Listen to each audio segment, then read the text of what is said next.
Assalamualaikum warahmatullahi wabarakatuh.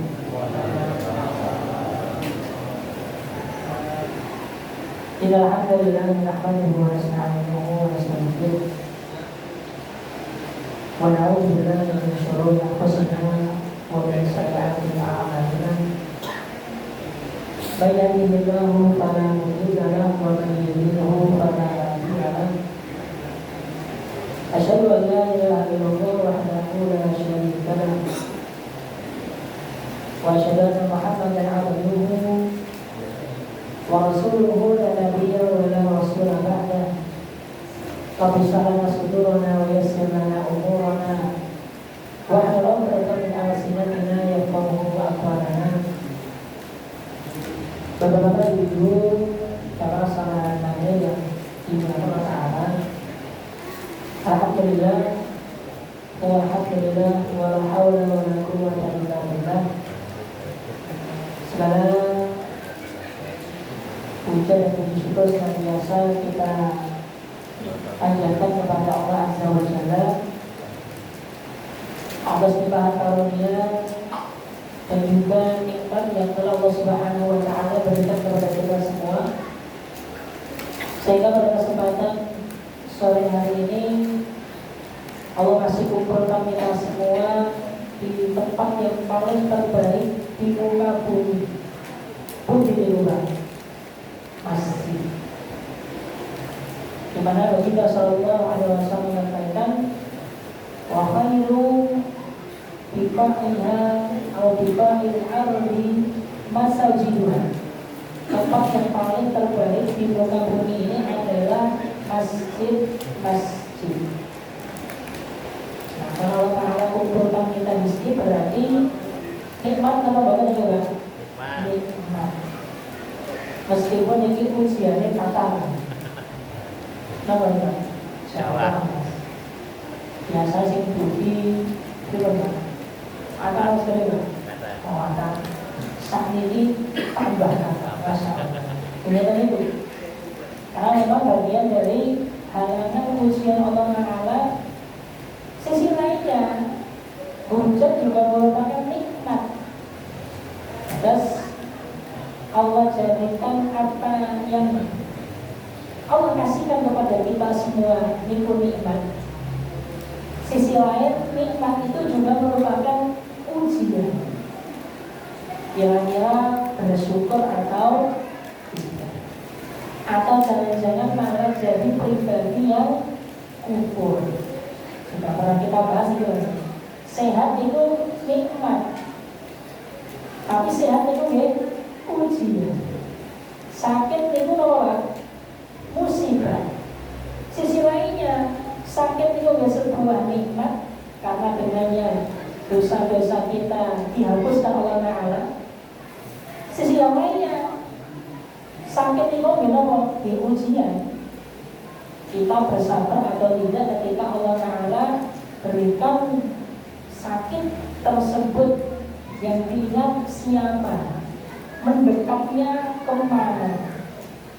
Maka bagi sekalian, melihat apa yang ada di sekitar kita ini jangan hanya dengan kacamata umumnya manusia, tapi kita perlu menggunakan kacamata hikmah yang dipandu dengan Al-Quran dan juga Sunnah, sehingga tidak serta-merta menyalahkan, wah aku lor terus mas, ini. Harusnya ketika diberikan sakit itu apa? Alhamdulillah. Ini pun Allah ini membuatkan sayang orang yang loro Pak ini langsung ini apa? Kepleset mati. Nah, jadi bisa dibarengi sakit, ngadong untuk loro. Setiap sambatan itu mau Allah gerus, Allah bakar dosa-dosanya. Nikmat betul juga. Nikmat. Tadi jadi ini perayaan jamaah itu gerak, jemaah salam-salam. Nah, kita sampaikan apa mas? Alhamdulillah mas, kowe loro. Ada lagi? Yuk lagi, sepakat betul juga. Wah ini kalau udah angel mas. Ada ngomong lagi alhamdulillah ini dia cerita. Angel itu. Tapi yang memang demikian ada. kepadanya. Termasuk tema pembahasan kita pada kesempatan sore hari ini berkaitan tentang tema kurban. Kurban ini juga bagian dari nikmat Allah Ta'ala yang sering disepelekan untuknya manusia. Nah, saat ini Bapak Ibu, kita diberikan oleh Allah Ta'ala usia, diberikan oleh Allah Ta'ala kesehatan, diberikan oleh Allah Ta'ala keluarga, rumah, motor, mobil. Allah hitungan benar, hitungan benar, buatan hitungan. Tapi hambanya kepada Allah Ta'ala hitungan benar, hitungan. Maka salah satu bentuk tema kesyukuran terbaik adalah menggunakan nikmat yang Allah Ta'ala titipkan untuk ketaatan kepadanya. Diberikan usia, diberikan waktu, umur yang lebih, maka nikmat usia ini kita gunakan untuk ketaatan. Jadi kita harus bersyukur. Karena itu Syekhul Islam Ibnu Taimiyah menyebutkan bahwasanya syukur itu dimensinya ada 3 nih. Dari hatinya mengakui, meyakini, lisannya mengucapkan alhamdulillah. Nah, jadi yang ketiga nih, wal amalu bil jawarih, melakukan amalan dengan anggota badan. Lebih spesifik lagi, para ulama nambah yang keempat, bersyukur dengan harta. Jadi tiga itu sering kita dengarkan ini, dengan hati, dengan lisan, dengan perbuatan. Nah, ada yang keempat nih, kita tambah dengan apa Pak? Harta. Mas, kenapa dengan harta? Kalau badan digunakan untuk ibadah, sholat, mungkin nggak terlalu berat Pak. Mentok-mentok itu pegel atau kawan ya. Tapi masih lanjut itu. Nah, ini urusan duit itu beda. Karena ketika kita mengeluarkan harta ini otomatis lagi berkurang atau bertambah? Berkurang atau bertambah?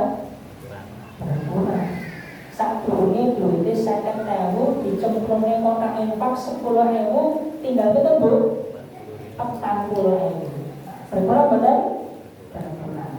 Sakderenge duite 10 juta dinggo kurban 3,5 juta, kira bener? Kira bener enggak? 3,5 juta. Bisa bener nggih? Berkurang bener itu? Berkurang. Maka orang ketika menghadirkan hartanya untuk Allah Ta'ala, itu salah satu bentuk kesyukuran tertinggi dibandingkan syukur-syukur yang ada. Kalau lihat Bapak Ibu sekalian, dulunya kita di sini apakah kita dalam agama yang mulia ini merupakan bentuk kita mensyukuri nikmat Allah Azza wa Jalla. Nah, pembahasan kita pada kesempatan sore hari Bapak Ibu sekalian ini berkaitan tentang keutamaan ibadah kurban ini. Sekaligus motivasi untuk menghidupkannya. Kita bahas ini Bapak Ibu tentang tema kurban. Kurban ini ibadah benar? Ibadah. Otomatis yang namanya ibadah berpahala benar? Berpahala benar? Berpahala. Cuma yang saya Bapak Ibu sekalian, realita yang kita dapati, orang itu antara beli HP yang terbaru atau mungkin motor paling keluaran tahun ini, atau mungkin mobil impian yang sudah diidam-idamkan. Nih artone nek medal hingga tumbas HP, tumbas motor, tumbas mobil, gampil betul nggak? Gampil betul nggak? Masukin HP wis tak wah. Biar aku pengen duwe HP iki Mas. Tak kelumpuke sithik-sithik, saiki iso tuku HP iki. Kok masukin duitku tak cengengi dulu tuku motor ini Mas, motor impian. buat kita tuku mobil, wis tak celengi suwe biaya. Kayak dari kita, ketika mengeluarkan harta kekayaan untuk HP, untuk motor, untuk mobil, atau gampangannya panggil urusan dunia, niku gampang, sakset kata niku. Tapi kalau temanya dirubah ini ya, tentang akhirat, nah itu mulai rotor, goyah ini. Kalaupun tidak goyah, biasanya mestune sithik Pak. Ya toh Pak. Otak infak sing ngoten iki jenengan paling banter nyuwun ini Pak. Halo. Mau jomblo kok Mas Ria atau Mas Oke. 10.000 enten Mas. 20.000 Bu. Cemplungi mboten, Bu. Oh iya Mas, aku tahu pisan. 100.000 Pak. Halo. 100.000 Bu. Ayo menjuntang untuk langsung sesok tahun masa. Berat kita untuk mengeluarkan itu. Gitu lagi. Pisan-pisan baik. Oh mas gak cocok. Nah, biasanya mana? Itu perhitungan juga. Nah itulah manusia. Dia terbiasa berkorban untuk dunia lebih banyak dibandingkan mengorbankan hartanya untuk akhirat. Maka jangan heran kenapa tema kurban itu gitu. Angel-angel gampang dibilang. Bagi yang tahu ilmunya tentu akan mudah menyisihkan hartanya. Tapi bagi yang tidak tahu ilmunya memberatkan. Untuk Mas, mosok sapi 1,5 juta. Mbok golek Surabaya 500.000 wae. 500.000 kan sana apa, Pak? Banyak tuh Mas. Karena orientasi dari awalnya masih tentang tema keduniaan. Ini fenomena yang ada di masyarakat kita. Dan bukan hanya tentang tema kurban maupun tema-tema kebaikannya juga seperti itu. Kenapa Mas seperti itu? Pada dasarnya Bapak sekalian, karena urusan dunia itu buahnya kelihatan. Sedangkan tema akhirat ketinggal betul Pak? Betul ketinggal. Dengan tumbas wedhus beton meniki dikorbanke sesuke niku Pak nggih. Coba Pak dados Pak. Apakah rumah ini jenengan tiba-tiba jadi 2 lantai? Napa ngoten? Tiba-tiba nopo anake sing rada angel dadi pinter hafal Quran? Eta ngoten ceritane? Mboten enten. Wujudnya tidak terlihat. Dan kita manusia yang nopo visu seneng dengan apa yang kelihatan. Makanya di sini masuk tema yang namanya keimanan. Nah, karena itu Bapak Ibu sekalian, apapun tema ibadahnya, yang pertama kita singgung adalah tentang tujuannya, yaitu akhirat ini. Sehingga ketika kita mengeluarkan harta untuk itu, kita akan mudah. Firman Allah Azza wa Jalla, "Fasholli li rabbika wanhar." Ini sudah hafal semua Pak. Sudah nomor ini Pak. Al-Kautsar ini. Ayat kita nih Pak. 2. Inna a'tainakal kautsar fasholli li rabbika wanhar. Di situ disebutkan fasholli li rabbika wanhar. Kami telah memberikan kepadamu kenikmatan yang sangat banyak. Inna a'tainakal kautsar fasholli li rabbika wanhar. Fasholli artinya apa Pak? Salat. Wanhar itu apa? Nyembelih kurban. Maka dari sini para ulama kita menyampaikan, kalau Allah memberi kepada kita nikmat yang banyak, cara bersyukur paling terbaik 1 dengan apa nih Ibu? Sholat. 2 dengan apa nih Pak? Kurban. Jadi kalau kita ingin bersyukur nikmatnya Allah Ta'ala yang sudah Allah berikan kepada kita semua, wasilah terbaiknya 1 dengan sholat, 2 dengan berkurban. Dan jangan dikira sholat dan kurban ini dua-duanya amalan sederhana, mboten Pak. Ini amalan besar, amal istimewa. Kalau mungkin tentang tema sholat sering diulang-ulang Pak. Tidak semua orang mampu istiqomah sholat lima waktu. Dan bahkan dalam ayatnya disebutkan salah satu pintu orang kepleset dalam kemaksiatan itu faktornya apa? Menyia-nyiakan sholat. Fakhalafa min ba'dihim khalfun adaa'us sholat wattaba'us syahwat fasawfa yalqawna ghayya. Akan datang nanti generasi yang dia menyia-nyiakan waktu sholat, tidak sholat bahkan, maka dia akan mudah mengikuti syahwat atau hawa nafsunya, sampai akhirnya dia akan berada dalam kesesatan. Jadi kalau mau rincikan itu nih, berbagai macam kemaksiatan yang ada di sekitar kita itu asal muasalnya gara-gara apa? Meninggalkan sholat atau menyia-nyiakan waktu sholat. Silakan cek mawon nih. Ada mungkin orang siapa atau mungkin diri kita gampang terhasut nopo bermaksiat dan seterusnya. Pertama yang perlu kita cek adalah urusan apa? Sholat. Sholatnya bagaimana? Istiqomah atau enggak? Oh, mas sholatnya jamak jumbo mas. Nopo jamak jumbo nih? Kalau ini subuh, duhur, asar, maghrib, isya dilakoni sak durunge turu sak rakaat tok, masyaallah. Enten niku, Pak. Enten niku. Ya karena sholatnya berantakan, akhirnya dia gampang tergoda dengan hasutan setan. Atau bahkan hasutan atau manusia minal jinnati wan nas. Kan ngoten nggih. Ana setan wujude sing mboten ketingal niku, enten setan ndas ireng niku nggih. Nah niku. Dia mengikuti itu dengan mudahnya. Kenapa? Karena bermasalah dalam sholatnya. Yang kedua, ini tema utama kita, wanhar.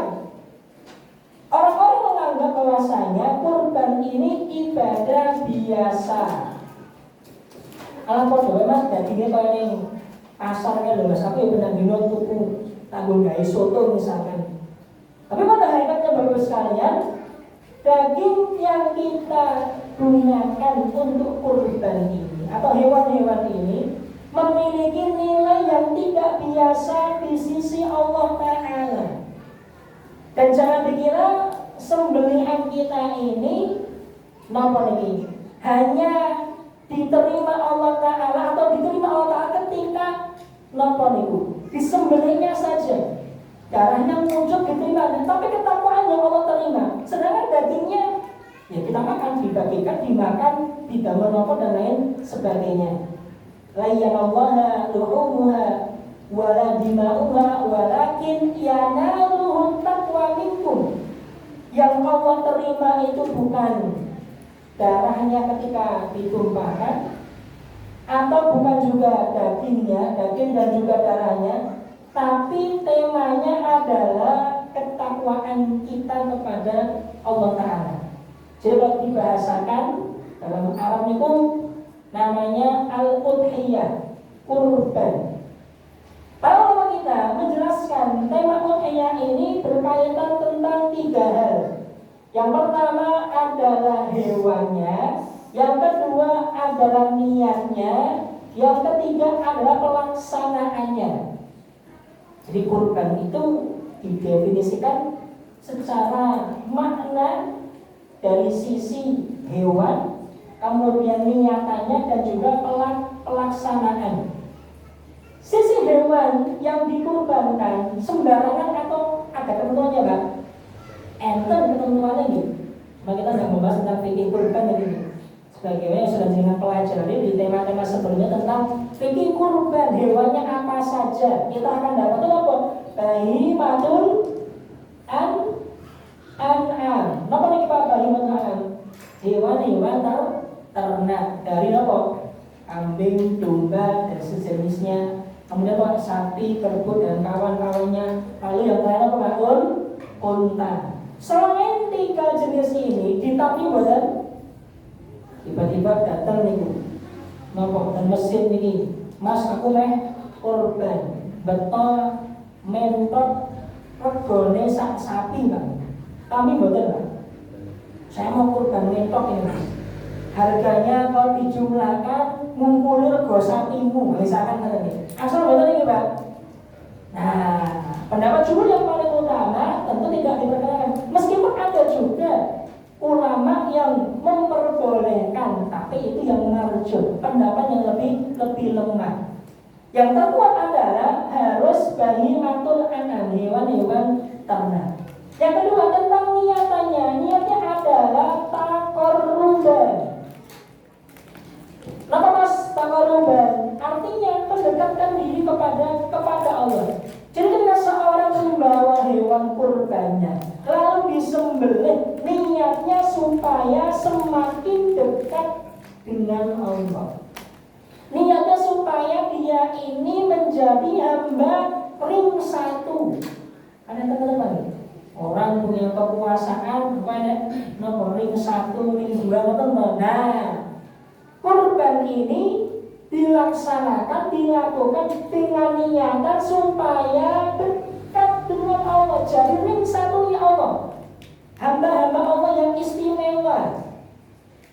Cuma memang orang yang melakukan ibadah ini perlu memperhatikan pelaksanaan, karena ada waktu tertentu yang dihadirkan dalam syariat kurban, alias tanggal itu nih Pak, 10, 11, 12, 13 bulan apa nih Bu?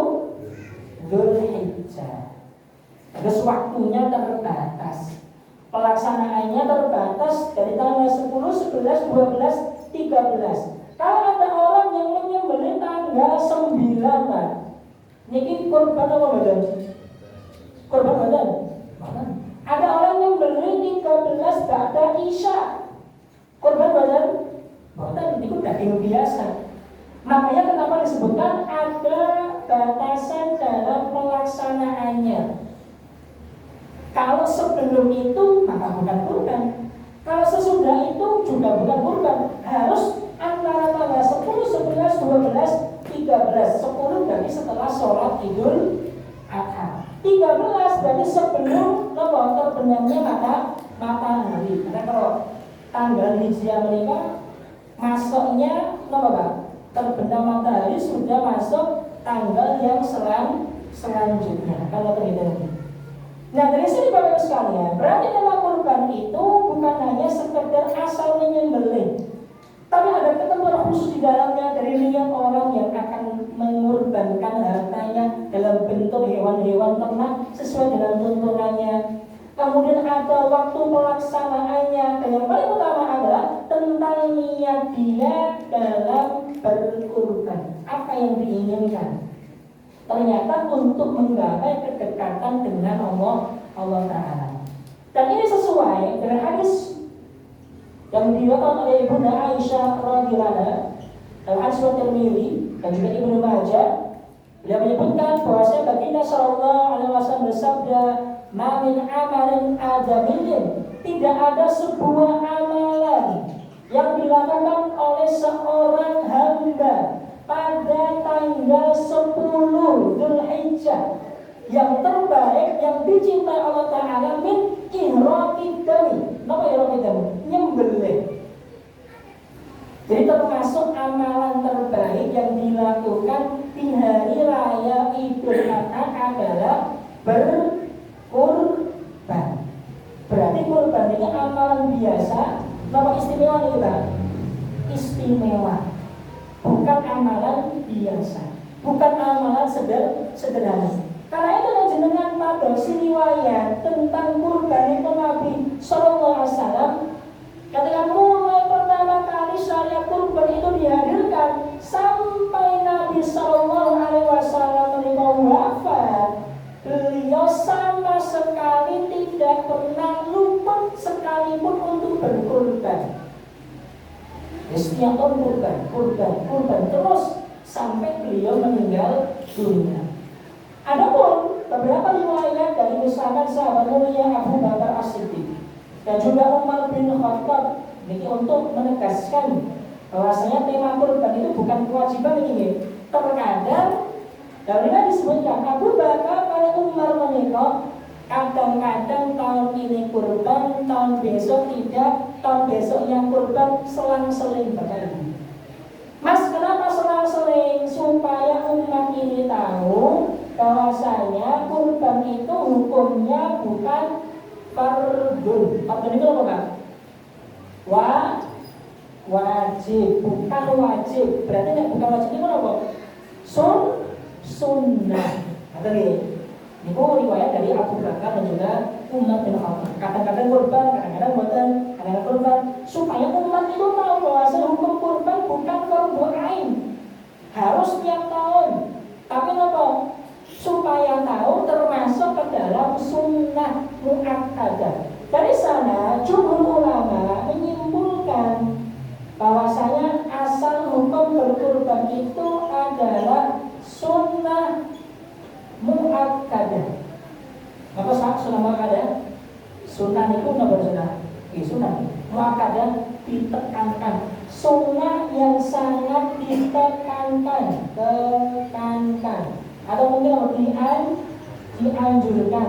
Kalau ditinggalkan eman-eman, itu arti dari sunnah muakkadah.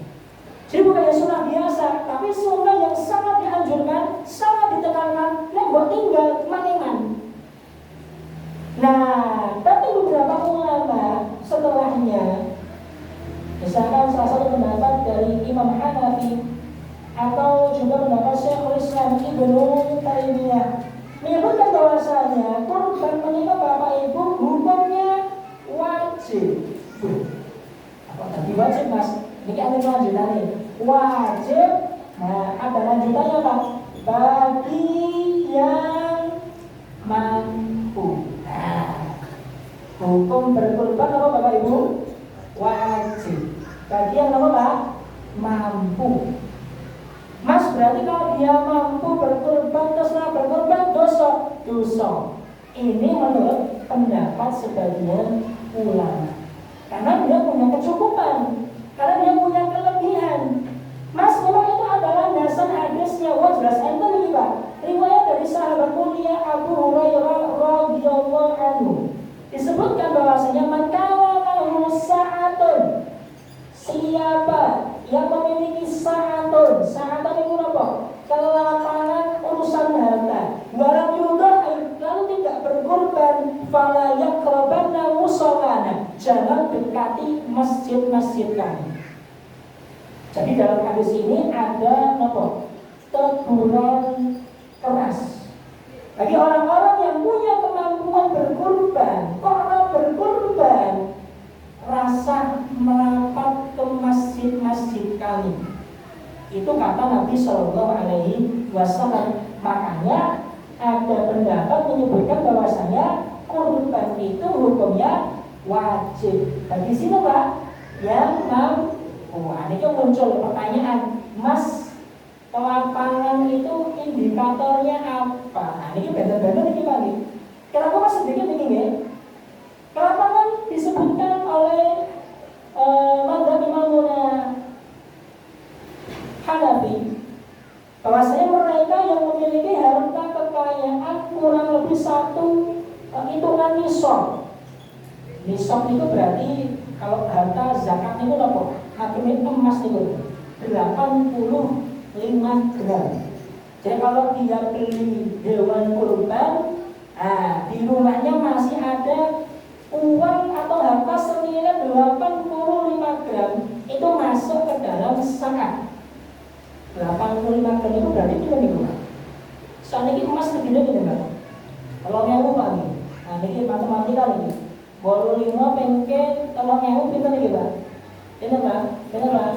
Oke, nanti semen ini 250-an juta.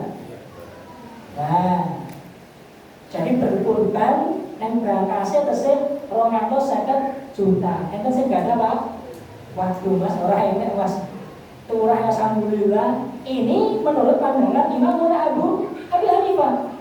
Padahal yang lain dari Imam Malik bin Anas kaitannya adalah dengan uang belanja tahunan atau satu tahun. Jadi ketika dia mengeluarkan harta untuk berkurban, uangnya, harta sisanya itu cukup untuk hidup 1 tahun. Berapa Mas? Monggo, pokoknya setahun sesuai dengan Napa niki? Daerahnya masing-masing. Misalkan teman dari ini setahun kita Pak, butuh kita Pak 10 juta cekap mboten Pak. Udah cukup pas mungkin butuhnya berapa? Itulah 20 juta misalnya. Nah ketika dia punya uang segitu 25 juta lebihnya, nggak tahu setelah diberikan hewan kurban, maka dia termasuk memiliki kelapangan. Ini pendapat Imam Malik bin Anas. Yang ketiga, pendapat dari Imam Asy-Syafi'i. Ini biasanya mazhab umumnya orang Indonesia. Mereka yang memiliki kecukupan harta di tanggal 10, 11, 12, 13. Tidak nyampe 85 gram, tidak nyampe 1 tahun. Yang penting cukup untuk hidup berapa hari ini Pak? 4 hari. Jadi dia berkorban, uangnya yang di rumah itu cukup untuk hidup 10, 11, 12, 13. Ini sudah termasuk kelapangan dalam hadis tersebut. Tadi sing turah duite masuk saham betul Pak? Masuk. Kalau ada jaminan 4 hari ke depan sehari kaya itu dia masih punya kelebihan harta. Bahkan dalam riwayat Imam Ahmad Hambali lebih istimewa lagi, kalau bisa kudu kurban meskipun ngutang Bu. Otaknya gitu. Kurban mas ngutang. Sing penting kowe yakin mungkin diganti kalau Allah Taala. Wis penting kurban. Nah ini sah dalam pendapat Imam Ahmad bin Hanbal. Alhamdulillah ini semua isinya dari para ulama kita. Kembalikan kepada diri masing-masing. Yang ingin kita angkat di sini adalah bahwasanya kalau memang mampu melakukannya sangat dianjurkan agar melaksanakan kurban setiap tahun. Kalau misalnya memang belum mampu, ada niatannya, ada keinginannya, ada usaha upayanya. Sama aja ketika tema dunia ini pengen gue HP hanya paling apik nabung betul Pak. Nabung akhirnya pengen tuku sesuatu itu nabung nih rumah ke sithik-sithik mangewu sedino mangewu ngumpul baru belikan handphone. Nah ini ya sami urusan kurban yang ngotot itu. Nah lalu apa yang membedakan kenapa orang bisa beli HP, motor, mobil dengan tabungannya, bahkan nekon-nekon, tapi untuk kurban itu males-malesan. Yang membedakan apa Pak? Karena tema kurban itu urusan akhirat yang banyak lalai dengannya, sedangkan yang tadi kita sebut adalah tema dunia yang memang digandrungi oleh umumnya manusia. Nah, kita kembalikan. Kalau misalkan kita merasa diri kita dalam kecukupan dengan kualifikasi yang sudah kita sebutkan tadi Pak, maka jangan sampai kita meninggalkan kurban. Dan para sahabat kita juga melaksanakan kurban tersebut. Jadi bukan hanya 1-2 orang para sahabat yang radhiyallahu alaihim, para tabi'in, orang-orang yang datang setelah para sahabat, mereka semua berbondong-bondong mengupayakan untuk bisa berkurban. Kenapa? Karena kurban bukan amalan sederhana, tapi merupakan amalan yang istimewa. Sisinya adalah kurban ini sebagai tanda kesyukuran atas nikmat yang diberikan oleh Allah Ta'ala. Jadi kalau kita mau sedikit mupasnya lagi, kita ini harus bersyukur atas nikmat yang telah Allah berikan. Nah, wasilah terbaik kesyukuran ini adalah dengan apa? Kurban. Kenapa? Karena kurban ini berarti mempersembahkan harta yang terbaik untuk Allah Ta'ala. Kita mundur ke belakang nih, sejarah ini. Putranipun Adam. Sinten niku, Pak? Sinten, Pak? Putrane Adam sinten, Pak? Qabil kali sinten? Halo? Budi, Pak. Mboten enten niku, Pak. Qabil kali sinten, Pak? Habil nggih, Pak. Ada Qabil kali sinten? kalih Habil. Di dalam ayatnya Allah Azza wa Jalla firmankan inqarraba qurbanan fatuqbila min ahadihima wa lam yutaqabbal min al-akhar. Keduanya diminta untuk berkurban. Ternyata kurban AB ini berbeda. Niki saya ngobrol apa sing ngobrol iki, Pak? Halo? Yang bunuh itu yang Qabil napa yang Habil? Yang terbunuh itu Qabil napa Habil? Pundi? Halo? Bu? Kenal Qabil Habil bener, Bu? Ini sapa to, Mas? Aku ora kenal. Siapa? Yang membunuh Qabil atau Habil? Hah? Qabil? Qabil yang membunuh? Hah? Iya. Biasa begini. Dalam ayatnya, dalam tafsiran dari Imam At-Tabari disebutkan bahwasanya dua orang anak Adam ini memberikan kurban kepada Allah Ta'ala. Salah satu di antara keduanya itu menghadirkan kambing yang terbaik. Karena peternak ini, kambing yang terbaik, paling lemu, yang paling bagus, yang paling berdaging. Satunya berkorban dengan karena petani hasil dari perkebunannya, yaitu namanya gandum. Coba diberikan gandum yang terburuk, yang terjelek. Satu berkorban kambing yang terbaik, satu berkorban gandum yang terjelek. Fatuqub bila min ahadihima wa lam yutaqabbal min al-akhar. Lalu Allah terima salah satu di antaranya dan Allah tidak terima yang satunya. Yang diterima yang kambing, yang gandum tidak diterima. Ini asal muasal jauh. Lanjutannya berarti kembali kepada masa Nabi Ibrahim alaihissalam. Kita tahu kisahnya. Ibrahim diperintahkan Allah untuk apa nih, Pak? Menyembelih putranya sendiri. Putranya sendiri, Pak. Ada Ishak, ada Ismail. Simpul ini Pak. Ishak atau Ismail? Hah? Ismail, Ishak. Bu sing pundi? Pundi mulai boten enten budi niku. Sinten niku, Pak?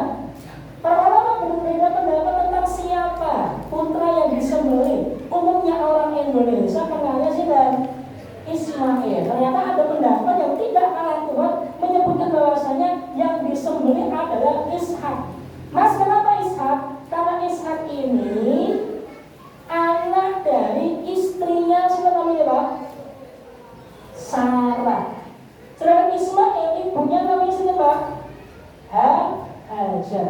Ibrahim itu sangat menantikan anak dari Sarah, tapi belum diberikan. Sampai kemudian beliau melakukan perjalanan ke kota Mesir, gitu. Lalu ketemu dengan penguasa Mesir dan diberikan hadiah Hajar.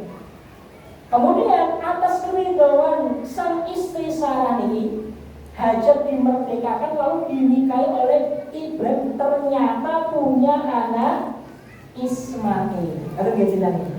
Nah, karena kelapangan dada si Sarah ini mengikhlaskan suaminya untuk nikah lagi. Ikhlas betul boleh itu. Ikhlas Mas, itu jodoh-jodoh Bapak. Nah, biasanya betul. Maka Allah Ta'ala karuniakan apa Ishak. Karena itu Ibrahim diperintahkan menyembelih anak yang paling dia cintai, yaitu Ishak. Itu gambaran umum ceritanya kan. Singkat cerita Bapak sekalian, beliau bermimpi untuk menyembelih putranya Fandur Madataro. Apa yang kemudian pendapatnya bagaimana ini tertuang dalam surat nomor As-Saffat 102 sampai seterusnya ini. Saat yang batang lalu Jabir sudah dipersiapkan, dibaringkan, tinggal nyembelih, lalu Allah Ta'ala ganti dengan apa? Dengan apa? Domba, kambing. Itu cerita jauhnya. Mas, lalu ada apa? Dari sisi Ibrahim yang ingin jenengan hadirkan pengorbanan Bapak Ibu. Pengorbanan yang dihadirkan oleh Ibrahim untuk Allah Ta'ala itu tidak sembarangan. Tidak semua mampu berkorban sebagaimana Ibrahim. Mungkin Ibrahim wujudnya adalah anaknya sendiri. Kita kan dalam kehidupan kita sekarang, apa yang jenengan berani korbankan untuk Allah Ta'ala? Bisa harta kekayaan, bisa keluarga yang dinaungi dengan ketaatan, bisa ini, bisa itu, monggo tergantung. Tapi intinya sama, Ibrahim mengorbankan yang terbaik yang beliau miliki untuk mendapatkan keridhaan Allah Ta'ala. Makanya keluarga Ibrahim istimewa. Kita baca terus apa? Sholawat Ibrahim. Ni Allahumma sholli ala Muhammad wa ala ali Muhammad kama shallaita ala Ibrahim wa ala ali Ibrahim. Ternyata bukan hanya Ibrahim, tapi Ibrahim plus keluarganya. Nah, ini yang istimewa. Ibrahim dan juga keluarganya, dua-duanya sama taatnya. Antara Ibrahim dan anaknya dan istrinya dan orang-orang di sekitar yang dekat dengan keluarganya, mereka semua tahu dan paham bahwasanya untuk Allah Ta'ala berikan yang terbaik. Ada lagi. Ini nampak ikhlasnya.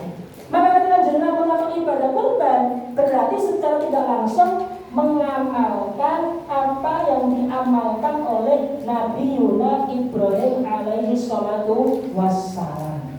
Jadi bukan hanya tentang bagaimana hewannya atau kriterianya saja, tapi tentang bagaimana kita mampu menahan itu, mampu untuk memprioritaskan. Jadi di kurban domba atau apa nih? Lebih 1.000.000 orang itu kan sakit boleh kan?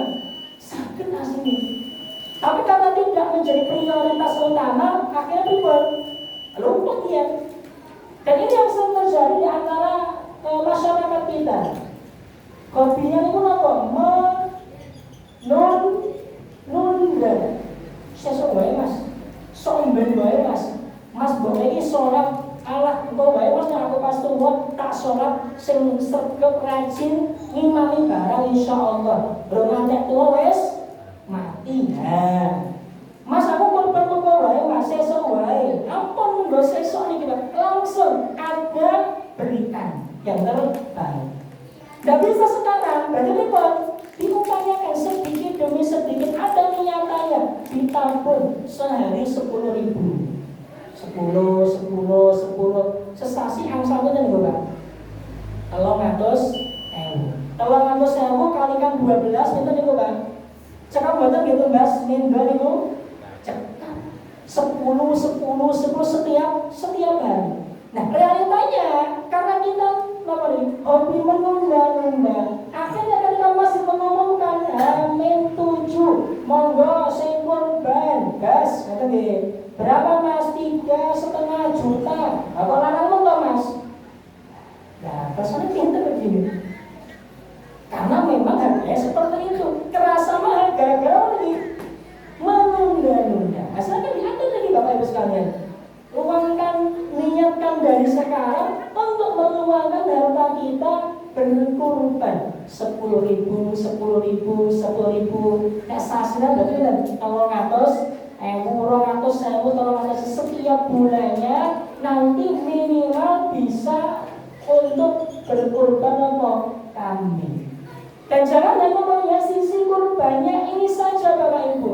Nanti hewan yang kita kurbankan ini dari kambing, dari sapi. Dalam lanjutan hadis tadi riwayat Aisyah radhiyallahu anha, "Lata di yaumil qiyamah." Hewan ini akan datang di hari kiamat. Jangan yang berapa? Cempel, domba. Di hari kiamat dombanya akan datang. Dombanya datang sempurna dengan bulunya, dengan kukunya, dengan dagingnya, lalu menambah berat amal kebaikan kita. Itu sabda Nabi SAW. Jadi hewan-hewan kurban ini akan datang di hari kiamat untuk menambah timbangan hasanat kita, sehingga kita menjadi hamba yang layak masuk ke surga. Nah ini istimewa.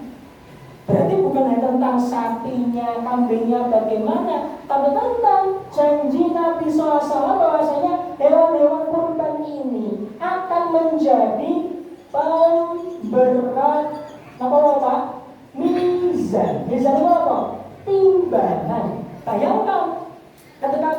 itu amal ditimbang ternyata lebih berat nopo dosanya apa pahalanya Pak? Saya pun ini sebenarnya aku ketoknya pahalanya mas alhamdulillah. Cuma kalau orang sadar ini pasti lebih banyak apa nih? Dosanya. Nah bayangkan posisi amal kita ini sedikit, dosa kita banyak, penjonjol nih Pak. Ya Allah ini masa aku bener Pak. Ternyata datang siapa nih? Ternyata datang ini mau apa nih? Kayak sapi warna bersuara, maklum dong, langsung menjadi tambahan mizan hasanah kita. Yang sebelumnya timpang itu berubah menjadi lebih berat hasanah, lalu kita masuk ke dalam jannah. Berarti ini istimewa, istimewa. Maka dari itu tema kurban adalah amalan istimewa. Dan Allah SWT mengambil kurban ini dari dua sisi, hablum minallah, kemudian apa? Hablum minannas. Ada horizontal dan vertikalnya, kepada Allahnya ada, kepada sesamanya ada, sosialnya ada. Kita berkeluarga itu tidak semuanya pernah makan daging. Bahkan jenengan berkurban, lalu sekeliling jenengan tiba-tiba merasakan nikmat daging. Kalau mungkin orangnya fakir, tidak punya harta, melihat senyumnya bahagia, itu nikmat betul kan? Nikmat. Kita biasa menyaksikan apa itu sosial eksperimen itu kali. Orang membantu ini, membantu itu, dikai nopo. Atau sebelumnya kita hanya sekedar melihat lawan. Ini waktunya kita untuk beraksi dengan aksi yang nyata. Maka dengan kurban yang jenengan berikan, ternyata bukan hanya kedekatan Allah yang didapati, tapi juga ukhuwah Islamiyah. Yang bahagia bukan hanya jenengan lawan, nah semakin dekat dengan Allah Ta'ala, menjadi hamba yang istimewa, tapi dengan saudara kita pun juga semakin dekat. Satu muslim dengan muslim yang lainnya merasakan kebahagiaan yang sama di hari raya yang memang merupakan waktunya kita berbahagia. Maka Bapak sekalian, muslim pun bagi Bapak Ibu yang memiliki kelebihan saat ini silakan berkurban. Kapan Mas? Tahun ini Pak. Mas aku tak tahun ngarep. Tahun ngarep itu insya Allah budi Pak. Cuma masalahnya jenengan itu kesehatan memang betul hari ini masalahnya. Makanya jangan menunda. Semoga Allah Ta'ala memudahkan kita semua untuk berkorban di tahun ini dan juga tahun-tahun yang akan datang. Dan bagi bapak yang mungkin sudah berkorban berulang kali, semoga Allah istiqomahkan sampai nanti jenengan berpulang. Dan semoga Allah Ta'ala terima setiap amal-amal ketaatan kita, termasuk ibadah kurban yang kita lakukan atau yang akan kita lakukan hanya untuk taqarruban lillahi azza wa jalla. Amin. Jazakumullah khairan. Assalamualaikum warahmatullahi wabarakatuh.